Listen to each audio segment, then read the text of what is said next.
एक सास ले आई पैसे वालों की बहू, बहुत करोड़पतियों की बहू लेकर आ गई। एक बात ध्यान रखना, रिश्ते हमेशा बराबरी वालों में करना चाहिए, ना अपने से नीचे वालों से करो और ना अपने से ज्यादा ऊपर वालों से करो। ऊपर वालों से करोगे तो तुम्हें नजरें झुका के जीना पड़ेगा, और नीचे वालों से करो तो थोड़ा क्या मिल जाता है, वो बहू अपने आंखें से बाहर हो जाया करती है। जिसने कभी जिंदगी में पैसा नहीं देखा, थोड़ा बहुत मिल जाता है तो वह इंसानियत की हत्या कर दिया करती है। मान्यवर ध्यान रखिए। एक सास बहुरानी ले आई।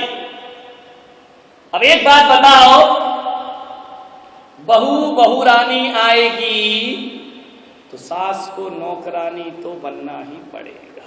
पैसे वालों की है, लड़का बेचारा बिक गया, पत्नी से कुछ कह नहीं सकता, करोड़पति घर की आई है, अभी जेल के अंदर करा देगी, ससुराल पक्ष को आंखें दिखा नहीं सकता, जोरू का गुलाम बनना पड़ेगा।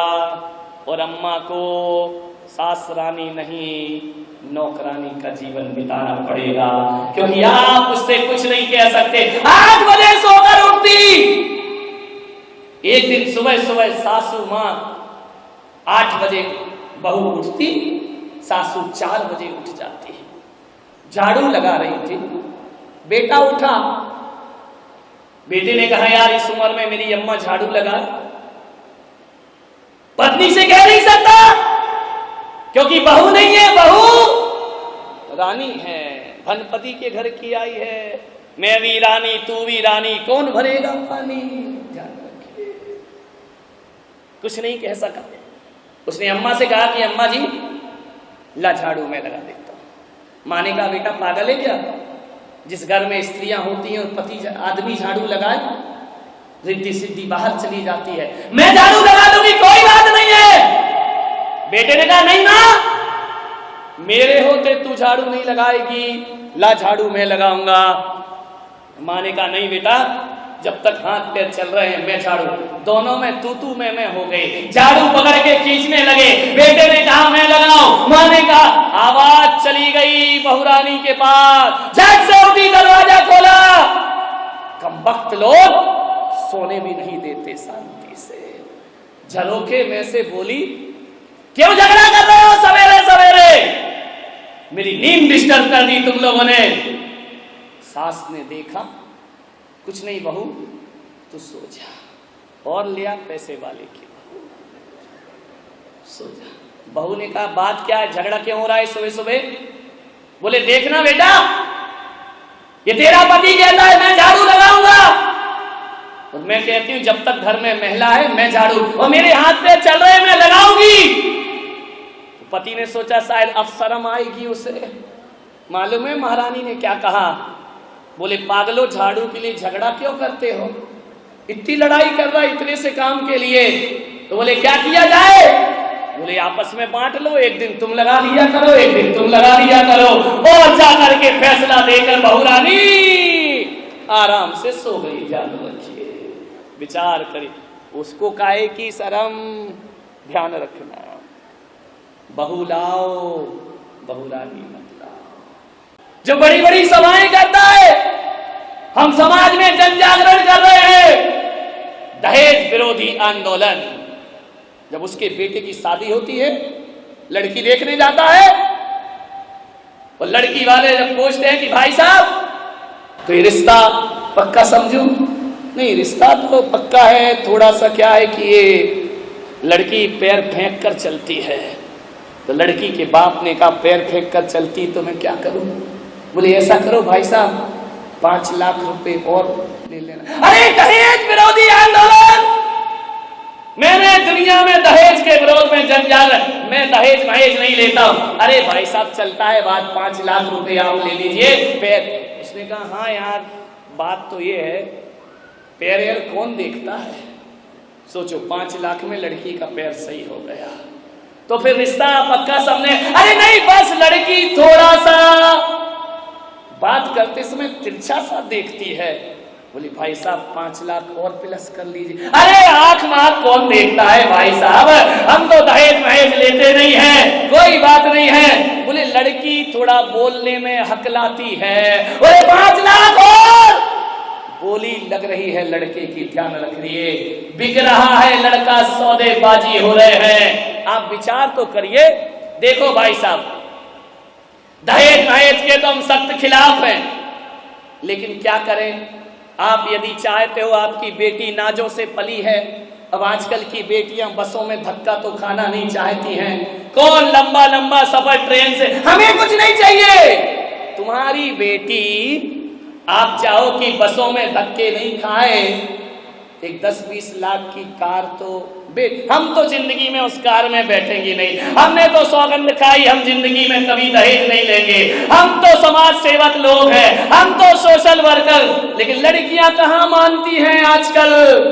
एक कार हो जाए तो फिर मामला। और देखो भाई साहब, हम लोग गांधीवादी लोग हैं, हम तो पुराने जमाने के लोग हैं। हमारे यहाँ नौकर नौकरानियां तो रहती नहीं है, लेकिन आजकल की बेटियां खाना बनाना कहाँ जानती हैं। एक काम करो, नौकरानी लगेगी थोड़ा बहुत बच्ची की खुशी के लिए। और आजकल भाई साहब आप तो जानते हैं, ये बच्चियां भूखी रह जाएं लेकिन डायमंड सेट पहने बिना नहीं रहती हैं। अब आप क्या चाहते हो कि आपकी बेटी बिना आभूषण के दिखाई दे। भरी समाज में हमें जाना पड़ता है, एक आध डायमंड सेट, हमें दहेज नहीं चाहिए। तेरे की आदमी की जिंदगी, मुंह में राम बगल में छुरी, कितनी स्टाइल से मांगता है। नुमाइश हो रही है लड़की की। लड़की देखने जाते हैं, लड़के लड़की को अलग बंद कमरे में छोड़ देते हैं कि बेटा आप बात कर लो। हम माँ बाप बाहर बात कर रहे हैं, बाहर नोटों की बात हो रही है, अंदर लड़के लड़की बात हो रहे हैं। तो कैसी झांकी बना रखा है बेटियों को, प्रदर्शनी बना रखा है बेटियों को। लड़के ने पूछा क्यों, तुझे गाना गाना आता है? लड़की ने नीची निगाह करी, बोले नहीं मुझे गाना नहीं आता है। तो बोले एक बात बता, तुझे नाचना आता है? लड़की ने कहा नहीं मुझे नाचना नहीं आता है। पूछे जा रहा। लड़की ने कहा एक प्रश्न मैं पूछ सकती हूँ? लड़के ने बोला पूछो, क्या पूछना है? बोले तुझे ढोलक बजाना आती है? उसने कहा क्या बदतमीजी है ये? बोले आप 1 घंटे से बदतमीजी कर रहे हैं मेरे साथ कि तुझे नाचना आता है कि नहीं, गाना आता है कि नहीं। प्रश्न पे प्रश्न किए जा रहे हैं, तो मैंने एक प्रश्न कर लिया तो बदतमीजी हो गई। बदतमीजी आपने शुरू की है। आप मुझसे पूछ रहे तुझे गाना आता है, तुझे नाचना आता है? कम वक्त जरा ये बता तुझे ढोलक बजाना आती है कि नहीं? बोले क्या मतलब है? बोले जब मैं नाचूंगी गाऊंगी ढोलक क्या तेरा बाप बजाएगा? मान्यवर लड़कियों को थोड़ा सा तैयार रहना होगा।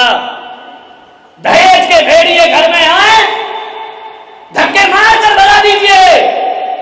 लड़की के पिताओं से कहूंगा दहेज के लोभियों को अपने घर में कभी घुसने मत देना।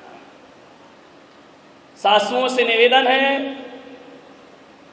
घर में बहू लाना, बहुरानी मत लाना। ध्यान रखना, हर सास हर लड़के की मां सोचती मेरे घर में पैसे वाले की बहू आना चाहिए। एक सास मेरे पास रोते रोते आई, बोले महाराज जब से ये बहू आई है मेरा घर तो बर्बाद हो गया। तो मैंने कहा क्या किया जाए? बोले कुछ करो महाराज, मुझ पे कृपा करो, इतना अच्छा मेरा घर था, जब से ये बहू आई पूरा घर बर्बाद हो गया। मैंने कहा तूने क्या क्या उपाय किए? बोले एससी जैन ज्योतिषाचार्य के पास गई। बोले उन्होंने पंचांग देखा, पत्रा देखा, कुंडली देखी और मुझसे कहा तेरे ऊपर 7.5 शनि की महादशा चल रही है। तो मैंने कहा फिर क्या किया? बोले शनि की दशा रहेगी तब तक बहू से तेरी बनने वाली नहीं है। मैंने कहा एक बात बता अम्मा, ये 7.5 शनि की महादशा कब से लगी है? बोले जिस दिन से ये बहू घर में आई है। मैंने कहा एक बात कर, एक काम करेगी? बोले कोई उपाय बता दो महाराज। मैंने कहा एक टोटका दे रहा हूं, तू कर लेगी? बोले कर लूंगी। बोलो बोलो जिनसरनम में एक कमरा बनवाऊं? मैंने कहा नहीं, कमरे अमरे से तेरा शनि उतरने वाला नहीं है। कोई मूर्ति रख दूं, कोई जिनालय बना दूं? मैंने कहा नहीं नहीं, मेरे बनाने वाले बहुत से हैं, तुझसे लेके तेरा शनि लेके मैं करूंगा क्या जिनसरनम में? मैंने कहा तेरा शनि तू ही रख। बोले महाराज मुझे शनि से मुक्ति दिलाओ। मैंने कहा एक छोटा सा टोटका कर दे। बोले क्या टोटका? मैंने कहा एससी जैन से नहीं पूछा? तो बोले एससी जैन ने कहा 4 महीने मेरी दुकान बंद महाराज की चल रही है, तू वहां चली जा। मेरे पास आई, मैंने कहा एक टोटका कर। बोले क्या? मैंने कहा 100 ग्राम लोहा दान कर दे, तेरा शनि उतर जाएगा शनिवार के दिन। बोले क्या महाराज कैसी बातें करते हो, 100 ग्राम लोहा? बोले मैंने कहा 100 ग्राम बस। बोले कुंटल 2 कुंटल कर दूं, मेरे पास पैसे की क्या कमी है? मैंने कहा बस 100 ग्राम लोहा दान कर दे, तेरा शनि उसी समय उतर जाएगा। तो बोले किसे दान करूं? पंडित जी को दे आऊं? मैंने कहा नहीं, बेचारे गरीब का शनि मत चढ़ा उसको। मैंने कहा तो बोले फिर क्या करूं? अजित पंडित जी को दे आऊं? मैंने कहा बिल्कुल नहीं। तो बोले क्या करूं, किसे दे दूं वो लोहा? मैंने कहा तू बहू आई है, जब से शनिचर चढ़ा है ना, तो उसी को दे दे। तो बोले वो लोहे का क्या करेगी महाराज? बड़ी तेज है, चाकू बनाएगी, गर्दन काट देगी मेरी। मैंने कहा चिंता मत कर, 100 ग्राम लोहा दे दे। बोले 1 किलो दे दूंगी, मेरे बाप का बिगड़ता क्या है? मैंने कहा नहीं, मैंने 100 ग्राम कहा, यानी 100 ग्राम। बोले मतलब क्या? मैंने कहा 100 ग्राम लोहा दे, शनि उतर जाएगा। कमर में जो तूने लोहे की चाबी लटका रखी है ना, सोचो सोचो। मैंने कहा 100 ग्राम से ज्यादा की नहीं होगी, एक चाबी जा बहू को दे दे। बोले उससे कैसे उतरेगा? मैंने कहा सोना तू उसी के, मैंने कहा शनि तू उसी के घर से लाई है। बोले क्या लाई हूं? मैंने कहा लोहा लाई है तू, फ्रिज लेकर आई है? बोले हाँ। मैंने कहा लोहे का? शनिचर उठा के लाई है ना? एसी लाई है? बोले हाँ। मैंने कहा लोहा उठा कर लाई है। मैंने कहा गोदरेज की अलमारी लाई? बोले लाई। मैंने कहा लोहा। और मैंने कहा बोल मर्सिडीज कार लाई? बोले लाई। मैंने कहा इतना शनि लाएगी तो तेरे पे नहीं चढ़ेगा तो क्या पड़ोसी पे जाकर चढ़ेगा? इतना लोहा उठाकर लाई है लड़के की ससुराल से। उनका ये 100 ग्राम लोहा दे। बोले महाराज बड़ा कर्रा काम है 100 ग्राम। मैंने कहा शनि 7.5 नहीं 14 साल नहीं उतरेगा, ध्यान रखना। जाकर के दे दे। छाती में पत्थर रखा, बहू को कहा ले बेटा इस घर की चाबी। बहू ने कहा हो गई अब मैं राजी, उधर गया सारा शनि, ध्यान रखना।